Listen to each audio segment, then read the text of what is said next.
नमस्कार. मी डॉक्टर अभिजित जोशी आणि आज आपण टेनिस एल्बोबद्दल बोलणार आहोत. तर टेनिस एल्बो म्हणजे काय? तर आपल्या हातामध्ये बाहेरच्या बाजूला एक स्नायू असते, ज्याचं नाव एक्सटेन्सर कार्पी रेडियालिस ब्रेविस असं असतं. एक टेक्निकल नेम आहे त्याचं.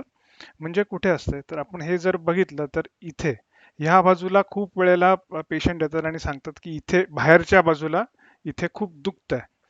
तर ही जी स्नायू जी असते त्याला जेव्हा इजा होते तेव्हा त्या पेशंटला टेनिस एल्बोचा त्रास होतो. तर ही स्नायू म्हणजे साधारण इथे हे टेक्स्टबुकचं एक चित्र आहे आणि हा मागचा भाग आपल्या हाताचा हा भाग, हा पुढचा भाग, हा बाहेरचा भाग. तर हा जो जिकडनं स्नायू त्यांचं उगम होतं, त्या उगम अशा 3 ते 4 स्नायू आहेत तिथे. त्यातली एक जी आहे एक्सटेन्सर कार्पी रेडियालिस ब्रेव्हिस, ती जेव्हा फाटते त्यावेळेला हा त्रास होतो आणि ह्या त्रासाला टेनिस एल्बो असं म्हणतात. तर हा टेनिस एल्बो मी जसं सांगितल्याप्रमाणे साधारण या इथे खूप दुखतं हाताच्या बाहेरच्या बाजूला हाडाच्या जस्ट थोडंसं खालती आणि थोडंसं पुढे असं खूप दुखतं. तर ह्याची कारणं काय आहेत? तर एक तर म्हणजे ओव्हर यूज. अति जेव्हा होतं उजव्या हाताचा युजली डॉमिनंट हँडला त्रास होतो, म्हणजे जो सतत वापरला जातो त्या हाताच्या कोपऱ्याला हा त्रास होतो आणि ओव्हर यूजच्यामुळे ते होतं आणि हे साहजिकपणे टेनिस प्लेयर्समध्ये जास्त होतं, जे स्पेसिफिकली बॅकहँड जे घेतात जास्त त्यांना त्रास होतो किंवा रॅकेटचं जेव्हा टेन्शनिंग खूप असतं, टेनिस रॅकेटचं टेन्शनिंग वेगवेगळ्या प्रकारे येऊ शकतं. त्याचं टेन्शनिंग खूप जास्त असलं तर हा त्रास होऊ शकतो. त्यानंतर खूप गोष्टी करण्यास उदाहरणार्थ जे धुणं भांडी किंवा हे खूप करतात किंवा एकदम अचानक करायला लागतात. ते जेव्हा असं पिरगाळायला लागतात तेव्हा अति सतत करून करून इथे हे दुखतं. त्यानंतर टेनिस व्यतिरिक्त अनेक बाकी खेळ असतात ज्याच्यामुळे हा त्रास होतो. क्रिकेटमध्ये सुद्धा हे होऊ शकतं. पण महत्त्वाची गोष्ट म्हणजे रेपिटेटिव्ह ॲक्शन, सतत होणारी ॲक्शन ज्याच्यामध्ये आपल्याला ही ग्रिप सतत वापरावी लागते. त्या गोष्टींमुळे लॅटरल एपिकॉन्डायलायटिस किंवा टेनिस एल्बो होऊ शकतं. काही काही वेळेला हे कशामुळे झालंय तेच कळत नाही. खूप वेळेला आपण जड वजन जर हात वाकवून असं उचललं आणि ते आपल्या कळण्याच्या ह्याच्यात एकदम सडन वजन जास्त आलं आणि ह्याचं उदाहरण काय म्हणजे आपण एअरपोर्टच्या कॅरुझेलवरनं ज्या बॅगा फिरतात तिकडे तिथनं जर आपण बॅग उचलली आणि आपलं एक साधारण अंदाज असतो की ही बॅग किती जड आहे आणि आपला तिथे जर अंदाज चुकला आणि आपण ती बॅग उचलायला गेलं तर हात आपलं मनगट जे ते एकदम खालती वाकलं जातं, ज्याच्यामुळे ह्या स्नायूवर ताण येतो आणि लगेच दुखत नाही पण काही दिवसानंतर ते थोडंसं दुखायला लागतं. तर हे खूप कॉमन येतं. बॅग उचलली किंवा सिलेंडर उचलला असे खूप वेळा पेशंट सांगतात की हा असा त्रास आठवून सांगतात की कदाचित ह्याच्यामुळे झालं असेल. आणि मुक्कामार तिथे डायरेक्ट मुक्कामार लागला तर हे होऊ शकतं, टेनिस एल्बो होऊ शकतो. तर त्याचं कसं पेशंट प्रेझेंट करतात तर अगोदर सांगितल्याप्रमाणे ह्याचं दुखणं हे एल्बोच्या बाहेरच्या बाजूला असतं आणि स्पेसिफिक असतं, म्हणजे एक पिन पॉइंट टेंडरनेस आम्ही जे म्हणतो तसं असतं, म्हणजे एका विशिष्ट जागीच ते खूप दुखतं आणि ती विशिष्ट जागा म्हणजे ती स्नायू जी आहे जिकडनं त्याचं उगमन होतं तिथे ती फाटते म्हणून ते स्पेसिफिकली त्या पॉइंटला ते दुखतं. आणि काय कमुळे वर्स होतं की सपोज कॉफीचा मग धरायला घेतला किंवा चहाचा मग धरायला घेतला तर दुखतं किंवा बायका जेव्हा पोळ्या लाटायला घेतात तेव्हा दुखतं किंवा जर टॉवेल पिरगळून जर ओला टॉवेल पिरगळून पाणी काढायचं असेल तर ते खूप प्रचंड दुखतं. आणि दुसरं काय होतं की जेव्हा विश्रांती घेतात, रेस्ट घेतात, जेव्हा हात काम करत नसेल तेव्हा हे दुखणं थोडंसं कमी होतं. आणि काही स्पेसिफिक टेस्ट आहेत आणि उदाहरणार्थ एक स्पेसिफिक टेस्ट म्हणजे काय, तर आम्ही पेशंटला हे मनगट वर करायला सांगतो आणि आम्ही खालती दाबायचा प्रयत्न करतो. जर हे खालती दाबताना जर तिकडे दुखलं तर साधारण हे डायग्नोसिस कन्फर्म होतं ऑफ टेनिस एल्बो. महत्वाची गोष्ट असते की खूप वेळेला दुसरा आजार मिमिक करू शकतो, म्हणजे सिमिलर असे दुखणं दाखवू शकतो. तर कुठला, त्याला एक रेडियल टनल सिंड्रोम नावाचा एक प्रकार असतो. म्हणजे आपली जी एक हाताची नस असते ती साधारण त्याच जवळपास भागातनं आपल्या हाताला जात असते ती. त्याचं जर ताण बसला किंवा त्याला अकसून गेली, नफ चोक झाली, तर हा रेडियल टनल सिंड्रोम हा टेनिस एल्बो सारखं वाटू शकतं. खूप वेळेला टेनिस एल्बो बरोबर मानेचं स्पॉन्डिलोसिस पण असतं, किंवा काही काही वेळेला सर्वायकल स्पॉन्डिलोसिसच असतं, पण ते टेनिस एल्बोच्या एका रूपाने प्रकट होतं. त्याच्याबरोबर पूर्ण हात पण दुखतो आणि हाताला मुंग्या पण येऊ शकतात. आणि म्हणून ते नीट आपल्याला डायग्नोज करायला लागतं की हे नक्की टेनिस एल्बो आहे का, सर्वायकल स्पॉन्डिलोसिस आहे का, सर्वायकल स्पॉन्डिलोसिस आणि टेनिस एल्बो आहे. त्याचं निदान नीट व्यवस्थित करायला लागतं. आणि जर साधारण फ्रॅक्चर किंवा मुकामार, लिगामेंट इंजरी जर कोपऱ्याच्या भोवती जर झाली असेल, तर it can mimic tennis elbow. तर ह्याची ट्रीटमेंट काय? तर सगळ्यात महत्त्वाचं म्हणजे त्याचं करेक्ट डायग्नोसिस करणं हे महत्त्वाचं. म्हणजे ते टेनिस एल्बो नक्कीच आहे ना, हे आपल्याला कन्फर्म करायला लागतं. म्हणजे कोपऱ्याच्या बाहेर दुखलं तर टेनिस एल्बो झालं असं होत नाही. आपण जर असूम केलं की टेनिस एल्बोच आहे, तर दुसरं काय करायला लागतं, तर एक म्हणजे त्या भागाला विश्रांती देणं खूप महत्त्वाचं आहे. काय आहे, ते स्नायू थोडासा फाटलाय आणि तो तिकडे जुळायला आपल्याला त्याला टाइम लागतो, वेळ लागते ते करायला. आणि कसं असतं, जर आपला सपोज उजवा हात जर असेल ज्याला टेनिस एल्बो झालाय, तर उजवा हात काय आपण प्लास्टरमध्ये काय ठेवू शकत नाही. त्याचं दुखणं इतकं पण नसतं की प्रचंड जीवघेणी कळ येते आणि तुम्ही हात सुद्धा लावू शकतो. काही काही लोकांमध्ये होतं, पेशंट्समध्ये तसं. पण मेजॉरिटी लोकांमध्ये खूप दुखतं पण त्यांनी निकामी होत नाहीत. तर विश्रांती देणं महत्वाचं. आपण मनगट जर हलवत बसलो, म्हणजे साहजिक आहे, दैनंदिन कामामध्ये किंवा आपल्या प्रोफेशनल कामामध्ये सुद्धा मनगट वापरणं हे साहजिक आलंच. तर काय होतं, जो फाटलेला तो टेंडन आहे त्याला परत भरून यायला वेळच मिळत नाही. जरा विश्रांती दिली की जुळायला लागतो आणि लगेच लोक कामाला लागतात.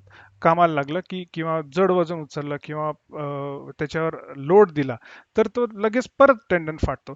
तर हे जुळणं फाटणं ह्याच्यामुळे ओव्हरऑल तिकडे खूप सूज येते आणि अजून अजून तो फाटत जातो. दुसरी एक गोष्ट असते की त्या भागाला थोडासा रक्तस्राव कमीच असतो. म्हणजे नेहमीच्या पेक्षा सगळ्या जणांमध्येच हा थोडासा रक्तस्राव कमी असतो. त्याच्यामुळे काय होतं की त्याला भरायला थोडासा वेळ लागतो. आणि डायबिटिक्स जे असतात त्यांना ही खूप कॉमन कंडिशन आहे, तर त्यांच्यामध्ये अजून जास्त वेळ लागतो. त्याच्यामुळे रेस्ट देणं त्याला खूप खूप खूप महत्वाचं गोष्ट आहे की त्याला त्या भागाला रेस्ट द्यावा. काही काही वेळेला अति जेव्हा दुखत असतं, तेव्हा आम्ही एल्बो आर्म पाऊच म्हणून, मी तुम्ही बघितलं असेल, अशी पिशवी असते ज्याच्यात हात ठेवला आणि गळ्याभोवती तो पट्टा असतो. तर ते आम्ही खूप वेळेला पेशंटला देतो आणि त्यांनी आराम मिळतो. म्हणजे पर्पज त्याचा आहे की त्या भागाला, कोपऱ्याला आराम मिळावा, हे त्याचं पर्पज आहे. त्याच्यानंतर खूप वेळेला आम्ही पट्टा पण देतो, त्याचं दुखणं कमी गेलं.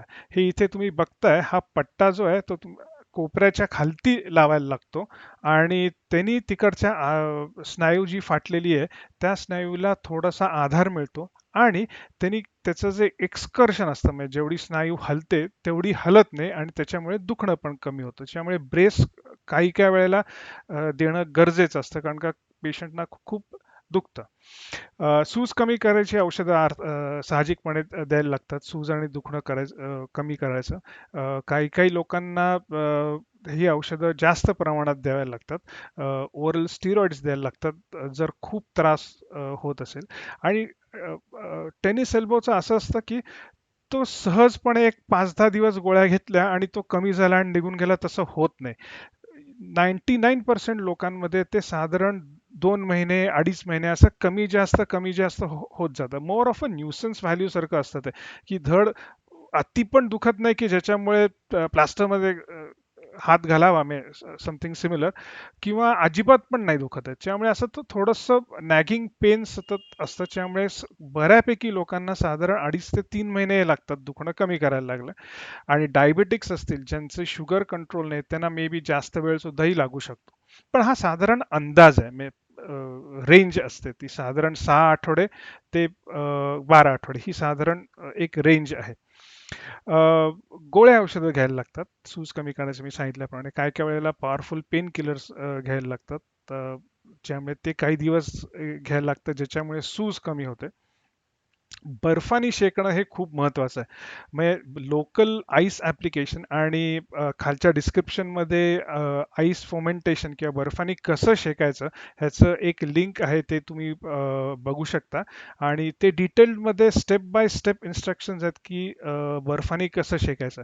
बर्फानी नैसर्गिकरित्या तो भाग थोडासा बधीर होतो आणि सूज पण खूप कमी होते. सो नॅचरल थेरपी किंवा नॅचरोपॅथी ज्यांना खूप असे आवड असते करायची, तर बर्फानी शेकलं तर खूप फरक पडतो ह्या टेनिस एल्बोला.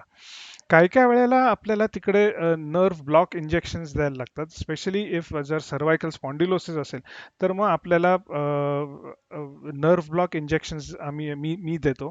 त्यांनी खूप दुखणं कमी होऊ शकतं किंवा ते गरजेचं असतं. काही काही वेळेला जर गोळ्या औषधं घेऊन विश्रांती घेऊन पट्टा लावून सुद्धा जर तुमचं दुखणं कमी झालं नसेल, तर मात्र पेशंटला किती त्रास होतोय त्यानुसार तिकडे एक स्टिरॉइडचं इंजेक्शन देणं हे मग गरजेचं पडतं, कारण का दुखणंच कमी होत नाही. तर स्टिरॉइडचं इंजेक्शन सांगण्याचं तात्पर्य काय की ते लोकली देतो आपण, सिस्टमिक घेत नाही. म्हणजे त्यांना शिरेतनं आपण पूर्ण बॉडीमध्ये इंजेक्शन देत नाही स्टिरॉइडचं, पण लोकली देतोय. लोकली म्हणजे फक्त ते स्टिरॉइड इंजेक्शन त्या भागात जास्तीत जास्त काम करतं आणि थोडासाच भाग पूर्ण सिस्टममध्ये जातो. हे केल्यामुळे तिकडची सूज आणि दुखणं बऱ्यापैकी कमी होतं.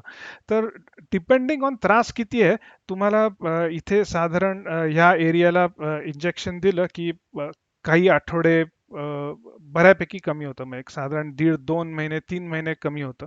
आणि काही काही लोकांना रिपीट करावं लागतं ते स्टिरॉइड इंजेक्शन. ते पर्सन टू पर्सन व्हेरी होतं, पेशंट टू पेशंट.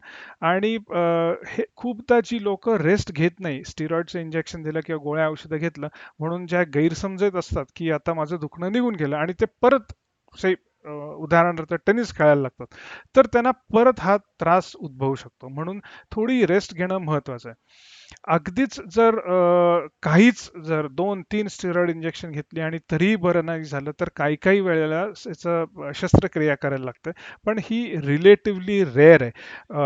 फार कमी लोकांना शस्त्रक्रियेची गरज लागते आणि मेजॉरिटी लोक हे गोळ्या औषधं आणि रेस्ट, स्टिरॉइड, बर्फानी शेकून आणि थोडीशी ऍक्टिव्हिटी मॉडिफिकेशन, ते खूप महत्वाचं आहे. त्यांच्या ऍक्टिव्हिटीज मॉडिफाय करायला लागतात. ते केल्यामुळे हे बऱ्यापैकी दुखणं निघून जातं. आणि एकदा हे दुखणं खूप दिवस किंवा खूप महिने जेव्हा दुखणं कमी कमी झालं असेल किंवा दुखणं गेलं असेल, तर मग आपण परत आपल्या रुटीन ऍक्टिव्हिटीज स्लोली ग्रॅज्युएटेड फॉर्ममध्ये परत चालू करू शकतो. ही आपलं शस्त्रक्रिया. एक महत्वाचा मुद्दा म्हणजे त्याला एकदा दुखणं आणि सूज कमी झाली की मग साधारण व्यायाम व्यायाम करायला लागतो. दुसरं एक कॉमन ट्रीटमेंट आहे की त्याला हे अल्ट्रासाऊंड म्हणतात. त्या भागाला लोकल अल्ट्रासाऊंड देऊ शकतो आपण. PRP नावाचं एक असतं, म्हणजे रक्त गोल फिरवून त्यातलं सिरम जे असतं ते फक्त इंजेक्ट करायचं. असे खूप वेगवेगळे विविध प्रकार आहेत. क्रायोथेरपी असते. तर ह्या अशा अनेक गोष्टी एक्स्ट्रा आहेत ज्याच्यामुळे लोकल, ज्याला आम्ही कॉन्झर्वेटिव्ह आणि लोकल थेरपीज म्हणतो, ते होऊ शकतं आणि त्यांनी दुखणं कमी होऊ शकतं. व्यायाम एकदा दुखणं कमी झालं, मी म्हटल्याप्रमाणे, तर व्यायाम करायला लागतो. आणि व्यायाम कशा प्रकारे कराल, तर महत्वाचा एक पॉइंट आहे की तपासल्यानंतर काही दिवस गोळ्या घ्यायला लागतात सूज कमी करायला. तर लगेच आपल्याला व्यायाम करणं हे इष्ट नाही. ती सूज कमी कमी झाली पाहिजे. एकदा ती सूज कमी झाली की मग आपण व्यायाम चालू करायला पाहिजे. व्यायाम आणि हा एकदम डंबेल डंबेल किंवा असं पाण्याची बाटली ज्याच्यात पाणी भरायला लागतं, आपण पुढे डिटेलमध्ये सांगूच तुम्हाला. तर ते घेऊन व्यायाम करायला लागतं. तर ते हळू-हळू घ्यायला लागतं. काही लोकं एकदम जास्त 2 पाउंड, 5 पाउंड, 10 पाउंडनी चालू करतात आणि त्यांनी एकदम त्रास वाढू शकतो. त्यामुळे ग्रॅज्युएटेड वाढवायला हळू-हळू वजन वाढवून व्यायाम करायला पाहिजे आणि नंबर ऑफ रेपिटेशन्स पण हळू वाढवल्या पाहिजेत. अ, जर व्यायाम करताना जर एकदम प्रचंड नेहमीपेक्षा जास्त दुखायला लागलं तर ऑफकोर्स इमिजिएटली थांबवलं पाहिजे आणि मला दाखवायला पाहिजे किंवा तुमच्या डॉक्टरला दाखवायला पाहिजे. अ, काही वेळेला व्यायाम जेव्हा आपण चालू करतो तेव्हा इनिशियली थोडंसं दुखतं ते आणि पण जसजसं व्यायाम आपण कंटिन्यू करतो तसं slowly the pain comes down म्हणजे दुखणं हळूहळू कमी होतं ते व्यायाम केल्यामुळे. अ, आपण बघितलेलं आहे की पट्टा काही वेळा लावायला लागतो. तर आपण जेव्हा व्यायाम करणार आहोत, जे व्यायाम करतो त्यावेळेला पट्टा मात्र काढणं हे गरजेचं आहे. पट्टा घालून व्यायाम करणं बरोबर नाही. त्याने इनफॅक्ट त्रास जास्त होऊ शकतो. आणि बर्फानी जर आपण शेकलं व्यायाम झाल्यानंतर तर त्रास अजून कमी होतो. म्हणजे इट इट वर्क्स बेटर. व्यायामाच्या नंतर बर्फानी शेकणं इज मच मोर बेटर. तर आपण व्यायाम कशा प्रकारे करणार आहोत? महत्वाचं गोष्ट आहे की हा जो एक्सरसाइज तुम्ही बघताय, हा असा चालू करायचा नाही. हे बरोबर नाही. हा फ्लॅट पाहिजे. म्हणजे या हाताच्या प्लेनमध्येच आपलं मनगट पाहिजे आणि मग एक्सरसाइज करायला पाहिजे. हे तुम्ही बघालच. तर हे इथे पाण्याची बाटली आहे. तर ही पाण्याच्या बाटलीमध्ये 1 लिटर पाण्याची बाटली घ्यायची आणि त्याच्यात 1/3 पाणी भरायचं आणि अगोदर त्यांनी चालू करायचं. पाण्याची बाटली का वजन का नाही, कारण का प्रत्येकाला किती दुखतंय किंवा किती सहन करण्याची शक्ती आहे किंवा वजन घेता येतं, हे प्रत्येक पेशंटचं वेगवेगळं क्रायटेरिया असतात किंवा घेऊ शकतात ते. तर म्हणून आधी 1 लिटरच्या बाटलीमध्ये 1/3च पाणी भरायचं आणि त्यांनी व्यायाम चालू करायचा. एकदा त्याची सवय झाली किंवा सहजपणे आपण ते जेव्हा करायला लागतो तेव्हा अर्धी बाटली आणि मग फुल बाटली. ह्यानी असं ग्रॅज्युएटेड वजन वाढवता येतं आणि पेशंट स्वतःच्या स्वतः ठरवू शकतो की किती पाणी घालायचं. ऑफकोर्स पाणी हे वाढवतच गेलं पाहिजे. तेच नुसतं कमी पाण्याने केलं तर विशेष व्यायाम होणार नाही. तर हा महत्वाचा मुद्दा आहे की हा जो प्लेन आहे मनगटाचा, म्हणजे टेबलावर जर तुम्ही हात ठेवला आणि तसंच सरकवत टेबलाच्या बाहेर गेला तर तो जो प्लेन येईल त्या प्लेनमध्येच आपल्याला व्यायाम करायला पाहिजे. खालती वाकून मनगट खालती नाही आलं पाहिजे. हे हे हे बरोबर नाहीये. हे तुम्ही बघताय की हा भाग खालती गेलाय आणि मग व्यायाम करायला लागलाय. तर हे चुकीचं आहे. असं करायला नाही पाहिजे. हा हात असाच पाहिजे. म्हणजे हा न्यूट्रल पोझिशन झाली, म्हणजे स्ट्रेट झाली. ते पाणी भरलेल्या बाटलीनी मग हा हात वर करायचा आणि परत न्यूट्रल पर्यंतच आणायचा. खालती वाकवायचं नाही आणि हा परत वरती घ्यायचा. हेच एवढं एवढं करायचं आणि महत्वाचं म्हणजे ह्या प्लेनच्या खालती हे मनगट गेलं नाही पाहिजे, नाहीतर इकडे जास्त ताण येईल आणि अजून दुखेल ते. म्हणून हा महत्वाचा पॉइंट आहे की प्लेन वरती गेलं नाही पाहिजे. हा जो हात आहे हा एका प्लेन मध्ये पाहिजे. आता हा व्यायाम करताना हे तुम्ही बघताय की ही जी स्नायू आहे तिथे त्याच्यावर ताण पडतोय आणि ह्याला स्ट्रेंथ मिळते. एकदा ती स्ट्रेंथ मिळाली की दुखणं हळूहळू कमी होऊ शकतं, कमी होईल. इथे पण हा प्लेन जो आहे त्या प्लेन हा मनगट खालती जात नाही, न्यूट्रल प्लेन मध्ये आहे ते. त्यामुळे अशा प्रकारे व्यायाम करायला पाहिजे. ऑफकोर्स जी यंग मुलं आहेत आणि ज्यांना फार त्रास नाही आहेत आणि त्या म्हणजे भरलेल्या पाण्याच्या बाटलीच्या ऐवजी ते तुम्ही डंबेल सुद्धा घेऊ शकता. म्हणजे 5 पाऊंड 10 पाऊंड. पण युजली बायका आणि डायबिटिक्स त्यांना जर जेव्हा होतं हे टेनिस एल्बो तेव्हा they are better started with हे असं पाण्याच्या बाटली, म्हणजे वजन आपल्याला पेशंट प्रमाणे वाढवता येतं ते. हा दुसरा एक्सरसाइज आहे की हात पाण्याची बाटली घ्यायची आणि हात जवळ लांब असा करायचा. हे आपण बसून पण करू शकता आणि आपण उभं राहून सुद्धा करू शकता. या ह्यानी मसलला स्ट्रेच पण छान मिळतो आणि त्यात थोडीशी ताकद पण येते. आणि बाटलीत किती पाणी घ्यायचं हे प्रत्येकाने आपापल्या लेवल प्रमाणे वाढवलं पाहिजे ते पाणी.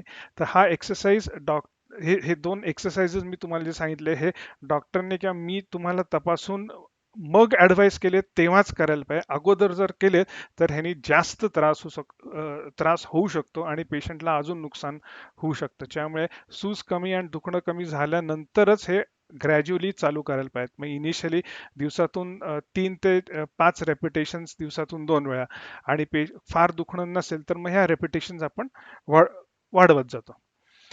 अजून काही माहिती असेल तर पाहिजे असेल तर माझ्या वेबसाईटला तुम्ही व्हिजिट करू शकता drabhijitjoshi.com किंवा मला तुम्ही ह्या ईमेल ॲड्रेसवर तुम्ही तुमची क्वेरीज ज्या असतील त्या पाठवू शकता आणि हा चॅनलला तुम्ही सबस्क्राईब करा आणि ह्याच्यात असे अनेक व्हिडिओज आहेत जे पेशंट उपयोगी व्हिडिओज आहेत. अ, धन्यवाद.